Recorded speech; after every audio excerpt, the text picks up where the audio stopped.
avec Hélène Frade. Bonjour Hélène. Bonjour Pauline. À la une ce matin de la presse française, les tractations pour la formation du nouveau gouvernement, c'est un défi alors qu'aucun parti ne dispose d'une majorité à l'Assemblée nationale. Oui, d'après Le Monde, les appels se multiplient à droite pour une alliance entre les Républicains et le camp présidentiel. Un scénario qu'on peut-être évoqué hier à l'Élysée. Le président Emmanuel Macron et celui du Sénat, Gérard Larcher, une hypothèse qui n'est pas confirmée, en tout cas officiellement pour le moment.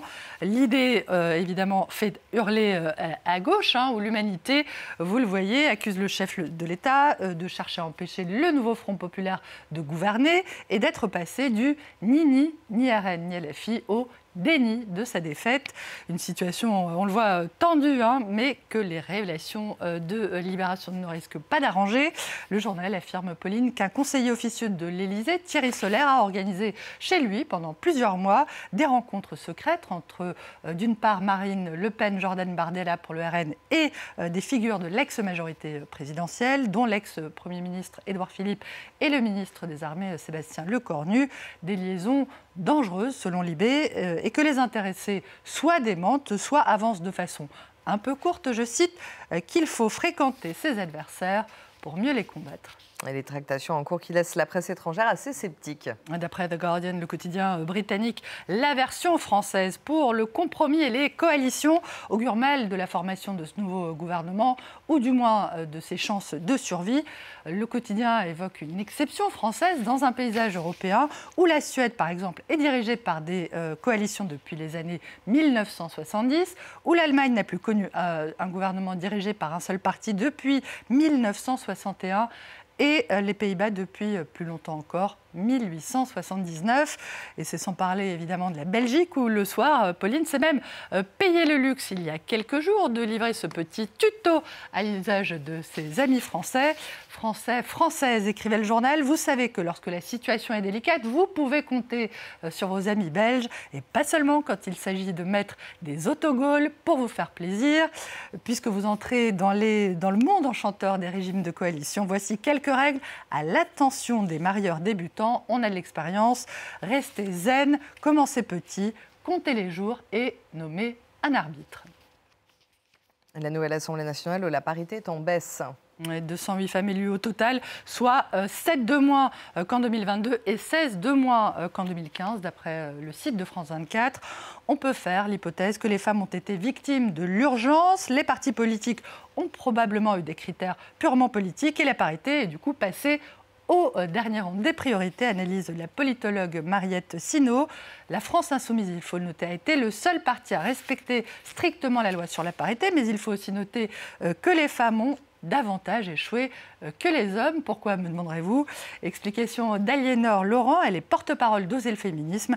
Dans les jeux de répartition, les femmes récupèrent souvent les circonscriptions les plus difficiles, voire celles qui sont perdues d'avance. Et direction Dubaï, où une ressortissante irlandaise a été incarcérée pour avoir tenté de se suicider. The Irish Times indique que la dirigeante du Sinn Féin, Mary-Lou McDonald, a précisé que Tori Towie, cette employée de la compagnie aérienne Emirates, a été victime de violences domestiques présumé et jeté en prison pour avoir tenté de se suicider, ce qui est un crime passible de 6 mois de prison aux Émirats, mais aussi pour avoir consommé de l'alcool. Une affaire qui pourrait, Pauline, tourner à la crise diplomatique. Le Premier ministre irlandais Simon Harris se disant prêt à intervenir dans cette affaire. Beaucoup de commentaires également ce matin sur l'arrestation lundi de 2 joueurs du 15 de France, Oscar Gégou et Hugo Oradou, pour une agression sexuelle présumée en Argentine. La dépêche du Midi évoque des scandales en série pour le 15 de France après l'éviction de Melvin Jaminet pour des propos racistes. Un nouveau scandale pour les Bleus, dit aussi le site d'info Mediapart, qui rappelle que ce n'est pas la première fois que des joueurs de rugby sont mis en cause pour des violences perpétrées envers des femmes après des matchs, en France comme à l'étranger, ce qui pose, selon Mediapart, la question de la culture viriliste et violence de ce sport et de ces fameuses troisième mi-temps extrêmement alcoolisées, mais aussi, dit Mediapart, de la mansuétude de certaines fédérations vis-à-vis de ces comportements. On ne va pas se quitter là-dessus, Hélène. On ne se quitte pas là-dessus, mais on ne va pas non plus se quitter, hélas, sur une bonne nouvelle non plus, en tout cas pour les Bleus, de l'équipe de foot cette fois.